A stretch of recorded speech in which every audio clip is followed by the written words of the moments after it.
Guten Abend und herzlich willkommen bei Arthur. Eltern waren nie wichtiger als heute in Zeiten niedrigster Geburtenraten. Kinder sind Mangelware und werden von Edeleltern nach Kräften gefördert und überfordert. Nicht jeder mag diese neuen Eltern, besonders die neuen Mütter. Lassen Sie mich durch, ich bin Mutter, heißt eine herzerfrischende Polemik, über die nicht jeder lachen konnte. Wir singen euch jetzt das Lied Heute singen, tanzen, spielen wir von Alexander Ott. Früher war das ganz einfach. Hatte man Kinder, und wer hatte die nicht, warf man sie morgens auf dem Weg zur Werkbank in Kinderkrippe oder Garten ab. Dann gingen sie in Schule und Hort, lernten ohne Windeln laufen, lesen, schreiben und schöne Lieder singen. Und wenn sie damit fertig waren, wurden sie selber Eltern. Für die richtige Erziehung stellte hierzulande der Staat Pläne und Personal. Die Hierarchie war klar. Oben standen die Pädagogen, unten das Kind und in der Mitte klemmte Mutti, die dafür zu sorgen hatte, dass das blaue Halstuch auch immer frisch gebügelt war. Heute sieht das ganz anders aus.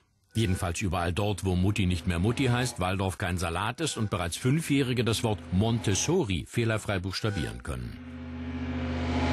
Heute sind Kinder ein Fetisch, würde ich sagen. Also Kinder sind nicht mehr Kinder, die man bekommt, mit denen man lebt und die man dann ziehen lässt, sondern die sind ein Projekt, in dem man sich spiegelt und möglichst auch sich selbst verwirklicht. Und ich habe das Gefühl, dass sich manche Eltern dahinter verstecken, hinter diesem Projekt Kind.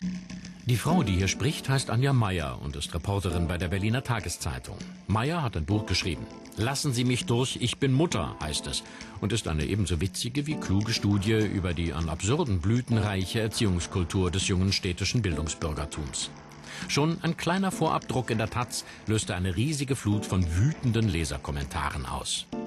Also es gibt Vorwürfe, das wäre frauenfeindlich, das wäre fremdenfeindlich gegenüber Schwaben, obwohl in diesem Text nur einmal das Wort Schwaben vorkommt. Ja, also ich habe mich darüber wirklich sehr gewundert. Es wäre geistige Brandstiftung, also aus Worten brennen Kinderwagen irgendwann. Und es ging dann sogar so weit, dass ich sozusagen der Sarrazin vom Prenzlauer Berg bin, was ich also ablehne. Das bin ich nicht. Ich beobachte und schreib's auf. Und richtig, die Autorin hat nur aufgeschrieben, was man tagtäglich in den Quartieren der spätgebärenden Kreativen, der biogenährten Besserverdiener beobachten kann. Nur buchstabengetreu notiert, worüber hier Kinderärzte, Grundschullehrer oder Kellnerinnen stöhnen. Die Weiber hier, die denken doch, die sind was Besseres, weil sie Kinder haben. Huch, ist ja was ganz Neues, dass man sich fortpflanzen kann. Die kommen hier rein in meinen Café, 3 Kinderwagen auf 30 Quadratmeter, dann ist hier dicht. Und dann aber die Milch für den Kaffee ohne Kuh, sondern mit Soja. Die setzen sich hier im Pulk hin, holen ihre Euter raus und stillen. Nicht, dass die mal eine Decke drüber legen oder so. Nee, das soll jetzt aber auch wirklich jeder mitkriegen, dass sie das hinkriegen mit 40 oder wie alt die sind. Das ist schon ein drastisches Kapitel aus dem Buch, das ist schon wahr, das ist ein O-Ton, den habe ich so aufgeschrieben und ich bin der Frau total dankbar dafür, dass sie mir das auch so erzählt hat. Ich wusste aber nicht, dass das eine derartige Gegenwehr auslösen würde.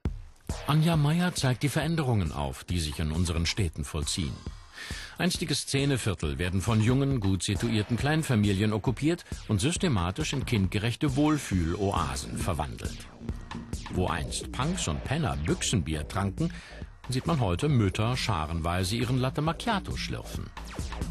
Was man dort nicht mehr findet, ist Alter, Krankheit, Armut, Migration. Und das ist nicht die Wirklichkeit, nicht die soziale und politische Wirklichkeit in diesem Land. Das ist was anderes. Und das finde ich falsch. Also ich glaube, dass Kinder, denen das vorenthalten wird, dass das nicht gut für ihre Zukunft. Das kann es nicht sein. Man muss irgendwie Erfahrungen machen als Mensch mit Scheitern, mit Armut, mit dem anderen. Und das hat man eben nicht. Man hat nur noch seinesgleichen. Findet nur noch seinesgleichen. Das ist zu wenig, finde ich. Sicher, es ist schön, dass das Auto als Statussymbol ausgedient hat, schreibt Anja Meier, die selbst zweifache Mutter ist. Doch dass nun an seine Stelle das Kind tritt, dem man von der Öko-Hanfwindel bis zum trilingualen Privatschulplatz nur das vermeintlich Beste, weil teuerste, zukommen lässt, muss deshalb nicht zwangsläufig als Fortschritt beklatscht werden.